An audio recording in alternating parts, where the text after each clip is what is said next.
This is a physics class. Chapter is electromagnetic radiation, and this class is a very useful class for GPSTR, CRIS, TET and Land Surveyor recruitment exams. Hello everyone, welcome back to my YouTube channel Unfog with Dr. Atahar Parveen.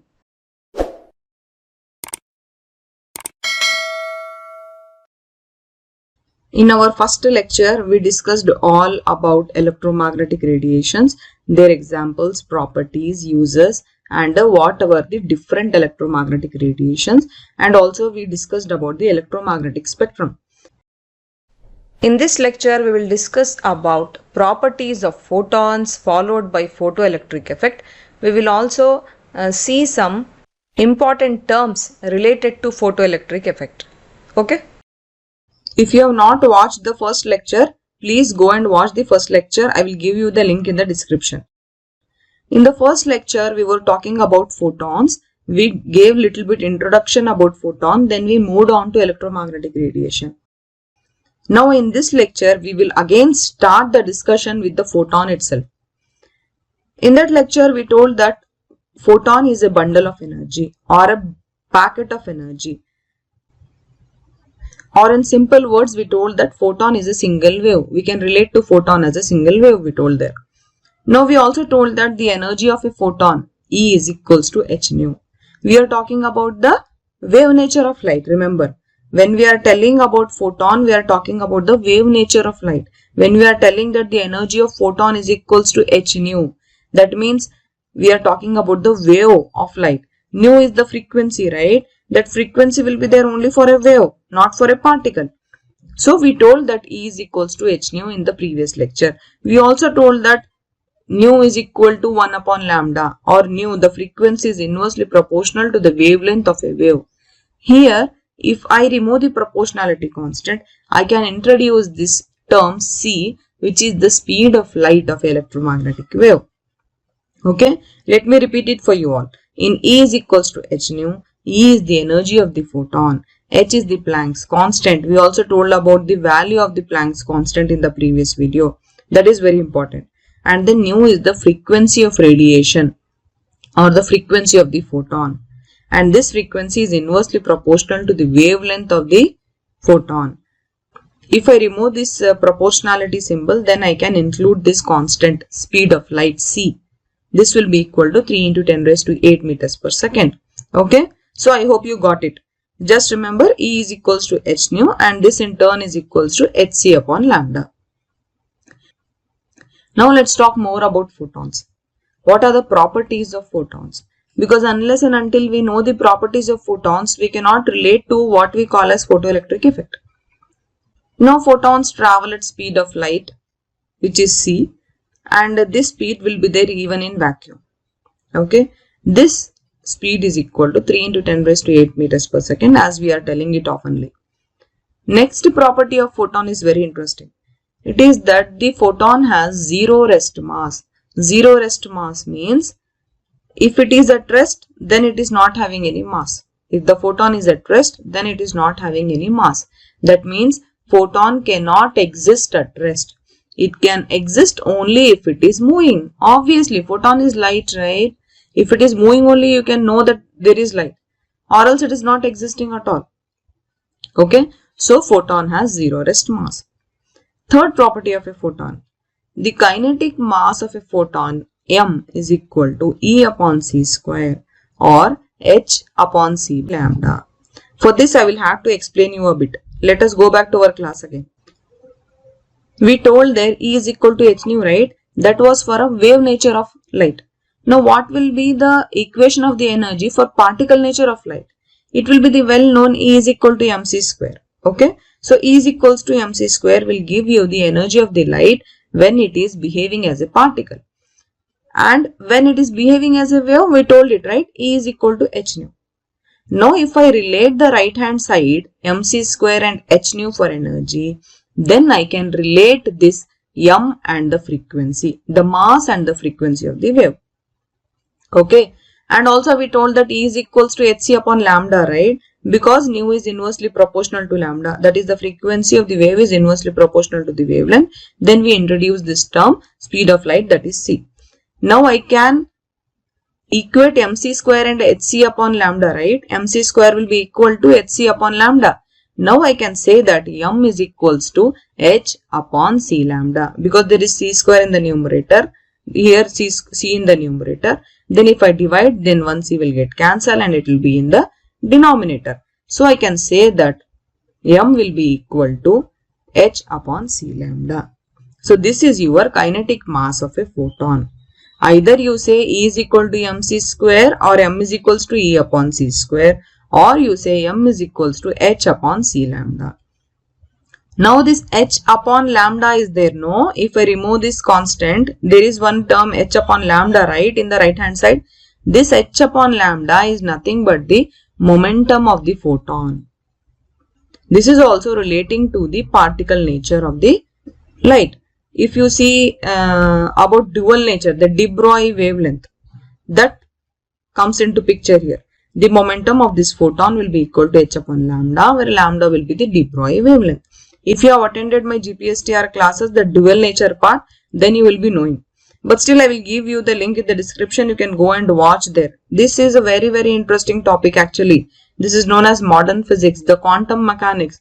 It really gives goosebumps when I read this part of physics every time, because this is really very interesting. No one can imagine that light is behaving as a wave and also as a particle.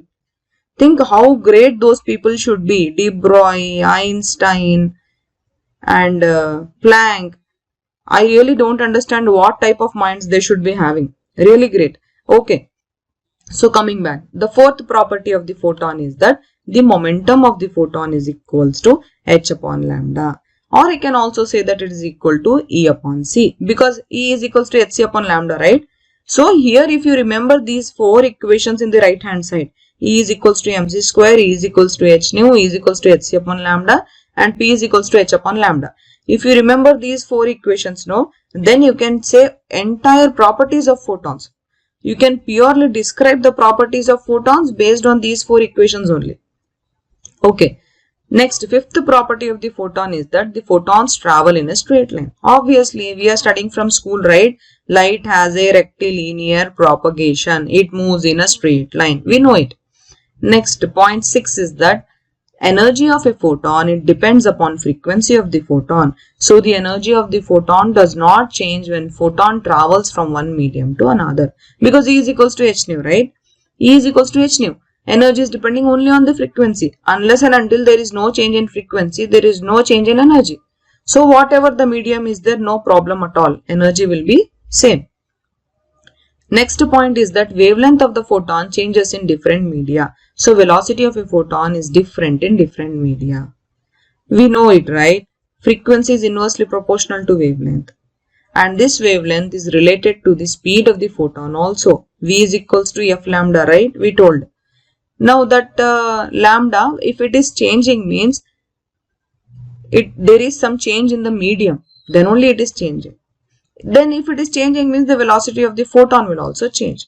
So the moral of the story is that if the medium is changing, if the photon is traveling in different medium, its energy will not change, but its velocity will change. Okay, that is because of wavelength. Next is that photons are electrically neutral. Obviously, they are neutral. That's the reason they will not bend also. They will not deviate among magnetic and electric fields. And also photons, they may show diffraction under given conditions. Not only diffraction, they may show interference also.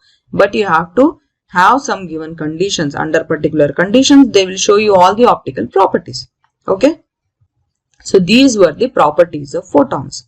Any of the question may be asked in any twisted way. That's why I am giving you. This is very important. Unless and until we understand the properties of photons, we cannot understand the photoelectric effect. Now let's talk about photoelectric effect. Imagine that there is some metal block and you are putting light on it. A ray of light, or many of the photons, they are getting incident on it. Then you have to imagine what will happen. You may feel that light is falling, nothing will happen. But that is wrong. That is not going to happen. If light falls on a metal, then electrons will be ejected from that metal surface. Those electrons, they gain energy from this light. From now onwards, every time I will address light as photon. Okay. that photons energy is absorbed by the electrons on the surface of the metal, and with that energy those electrons come out of the metal block. This is known as photoelectric effect. But this will not happen all the time. This will happen under particular conditions. These electrons, they will need some minimum energy. That energy they are gaining from the photon. Okay, this minimum energy have, then only those electrons will escape from the metal surface, and this energy is known as work function. The symbol is phi naught, and this work function, it will have a unit EV, electron volt. When I say that this work function is the minimum energy required for an electron to escape from the metal surface, I mean to say that only those photons with energy greater than work function phi naught will result in emission of electrons. If the photon will have energy less than the work function phi naught, then the emission of electrons is not possible. Because those electrons, they are gaining energy from photons and they are getting ejected from the metal block, right? Now this electron volt, this is the energy gained by an electron when accelerated by a potential difference. That means if you are connecting some battery or something like that, then you can relate it to potential difference.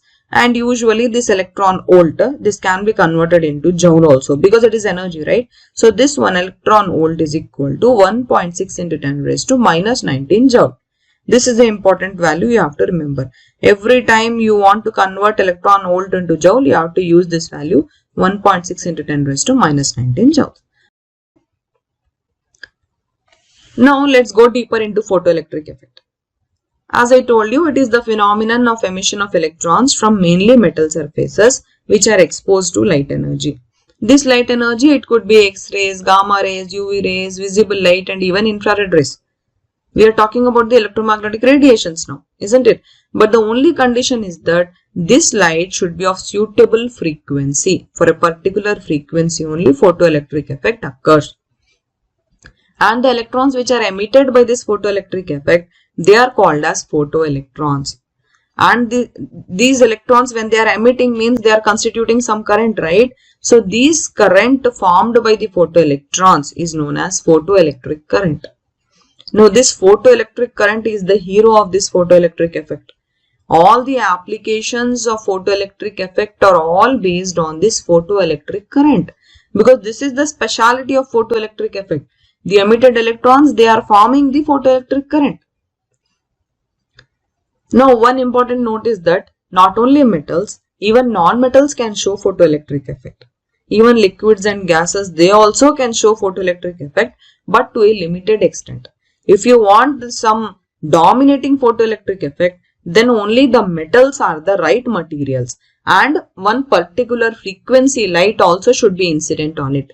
Then only photoelectrons will be ejected. For example, if you have this UV light which is incident on the metals, then you can see photoelectrons. But if you have metals other than alkali metals, then you will not have photoelectrons when you incident a visible light on it. But then again, if you have some particular visible light which is focused on only alkali metals, then again you can have photoelectrons ejected.